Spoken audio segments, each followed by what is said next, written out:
Eu até queria perguntar, a gente conversou com aquele dia com a Mainara e com o...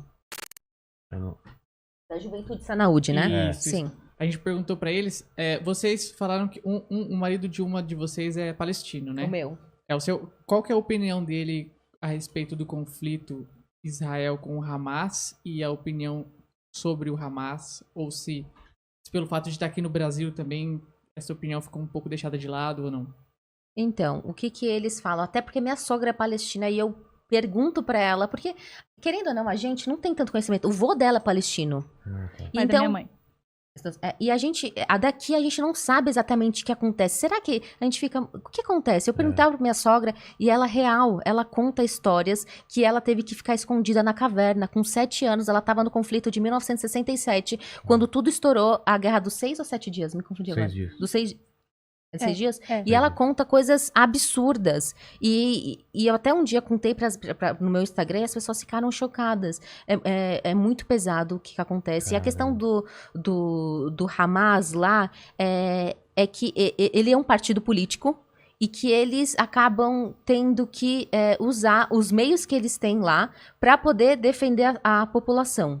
Basicamente é isso que acontece. Existem pessoas que são contra, existem pessoas que são a favor a isso, porque não existe alguém que defenda eles. Né? A própria ONU, né?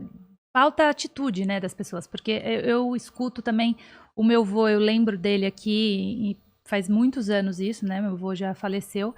E ele falava assim, é um absurdo realmente o que acontece, né? E hoje a gente está tendo uma arma muito forte que são os vídeos, né? Sim. Então hoje a gente consegue provar aquilo que está acontecendo.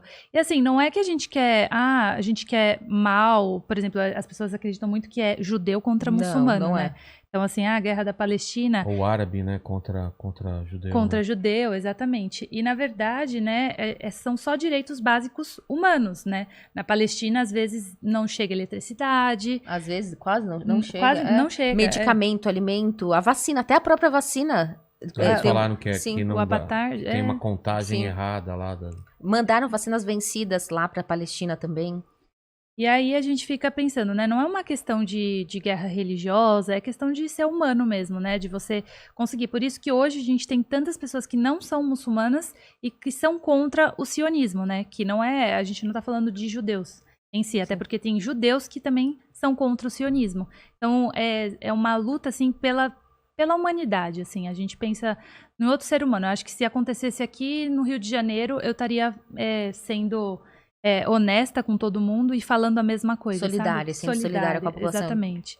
É uma população que precisa realmente de uma voz, sabe? E aí a gente está tendo essa voz, principalmente eu e a Mário, que somos, somos muçulmanas, né? E é muito difícil você encontrar alguém muçulmano aqui no Brasil falando português para explicar. Então, assim, a gente meio que se sente na obrigação, né, de dar essa voz para a família palestina, né? Mas claro que a gente não concorda que mate pessoas inocentes. Não, a gente é contra isso. O Islã é contra isso. Mas quando você tá... não tô querendo justificar, mas eles estão dentro de uma guerra. Eles estão querendo se defender. Do mesmo jeito que o povo... Eles querem se defender, eles não têm armas. Não tem... se você for comparar armamento do israelense com armamento palestino, é uma vergonha. Não tem comparação. Tem guerra, né? É um genocídio, né?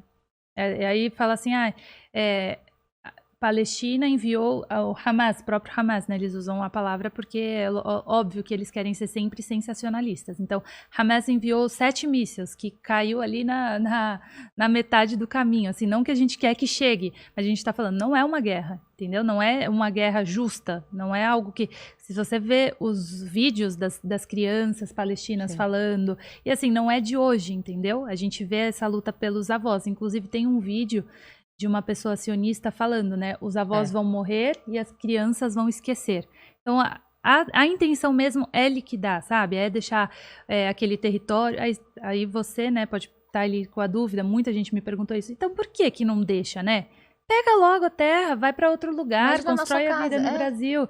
Só que aí depois você pensa, você tá ali na sua casa com seus filhos, e aí vem uma pessoa e fala assim, você vai sair daqui agora, a gente vai demolir o prédio em 3 minutos. E ali está toda a sua vida, toda a sua história, o seu território. O seu pai, o seu avô morreu ali defendendo aquele território. Você fala, eu vou embora, eu vou sair, eu vou para onde? Onde eu vou começar? Então, assim, é mais do que só um... E muitos acabam sendo fugidos. Olha quanto o Brasil tem muitos refugiados. Acho que, se não me engano, amanhã é o dia do refugiado, não é? Exato. Não sei o dia do refugiado, mas na Jordânia tem bastante refugiado palestino. Tem refugiados, pra gente que tá longe, é impossível a gente não consegue ter total dimensão. Na pele, não dá pra saber. Não dá pra saber. A dor dos palestinos, a dor dos israelenses que perdem, não dá pra saber. Não tem como saber. Não tem mensurar, né? A gente só pode escutar as pessoas que têm essa experiência de vivência e falar, tá, ela tá falando porque ela viveu lá, ela sabe que é isso. A gente não tem, a gente só pode tentar entender, né? Se colocar no lugar do outro.